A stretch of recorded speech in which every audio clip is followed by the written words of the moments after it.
Кара-Балта шаардык кеңешинде өткөн СДПК, Республика, Элдик народная партияларынын депутаттары атайлап жыйынга келбей, сессия 3 жолу үзгүлтүккө учураган. 4-сүндө гана араңдан зорго төрагасын шайлашкан шаардык кеңеш эми шаардын мэрин шайлай албай убара болушууда. Бул жолу оппозицияга калган партиялардын депутаттары жыйынга катышпай коюшту. Анткени алар СДПК партиясы көргөзгөн талапкер Данияр Шабдановдун мэр болуусуна каршы. Шаар башчылык кызматка Данияр Шабданов менен Ак Шуңкар партиясынан мурда депутат болгон Кубанычбек Жамболотов атсалышууда. Данияр Шабдановдун талапкерлиги экинчи жолу сунушталганда шаар тургундары нааразычылык акциясына чыгышты. Алар СДПК партиясы мэрликке талапкер сунушташсын, бирок кылмыш иши козголгон Данияр Шабдановдон башка адам болсун дешүүдө. Бийликке айткым келет да, өзлөрүнүн талапкерин өткөзгүсү келсе дагы адамдык сапатын, өзүнүн билим деңгээлине жакшы карап туруп, өзүнүн адамдарын койсо, эл деле мындай ал кайсы фракция экен деп көп катуу чыкпайт.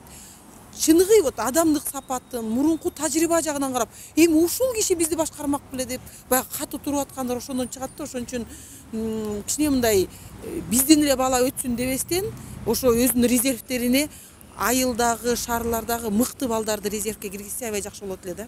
Ушуга окшогон көрүнүш 7 шаарда болду. Алар Жалал-Абад, Талас, Айдаркен, Кадамжай, Кант, Кемин, Кара-Балта, Таш көмүр жана Чолпон Ата шаарлары. Айрымдар шаардын мэрин шайлай албай жатышса, арасында шаардык кеңештин төрагасын шайлоого кворум топтой албай жаткандар дагы бар. Көпчүлүгү СДПК партиясы сунуштаган талапкерлерге каршы чыгышууда. Эгерде кайсы бир жерде социал-демократтар бийликке, коалицияга кирбей кала турган болсо, алар күч менен коркутуп, кылмыш ишин козгоп, эптеп коалицияны СДПК кирбей калган коалицияны таратып, сөзсүз түрдө СДПКны киргизүүгө болгон аракет бул президент Атамбаевдин бийликтен кетип аткандагы эптеп-септеп акыркы поездге дагы бир жолу секирип түшүп, бийликти кармап калуу аракетин жасаган далили болуп эсептелет да. Жалал-Абад шаардык кеңешинде өткөн СДПК партиясынын депутаттары мэрлик кызматты алуу үчүн баарына даяр экендигин ачык эле билдиришкен. Мэрликте бергиле деп суранып атсыздар да, мындай сурап атсыздар. Себеби талап коебуз, ошо ишканалардын жетекчилерин алып бергиле. Но только бизге мэрликти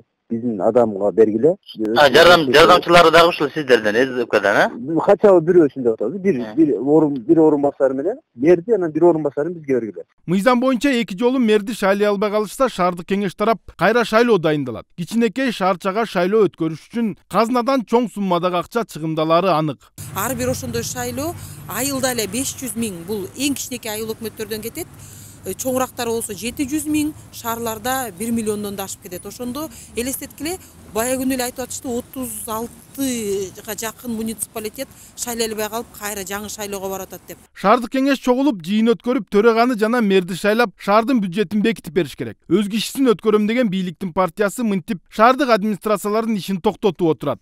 Эмне азыр СДПК фракциясы кирбей калса коалицияга, анда эмне кеңештин иши токтоп калыш керекпи же мэриянын ишин токтоп калыш керекпи? Акыркы 1 жылдын ичинде эле социал-демократтар партиясынын аброю түшүп калганы жергиликтүү кеңештерге болгон шайлоодо билинип калды. Бирок бийликтин партиясы бул нерсени моюндарына алгылары келбей жатат. Жыгылган күрөшкө тойбойт дегендей, кайра шайлоо кыла берип, ансыз да эңшерилип турган казынабыздан эч нерсе калбачудай.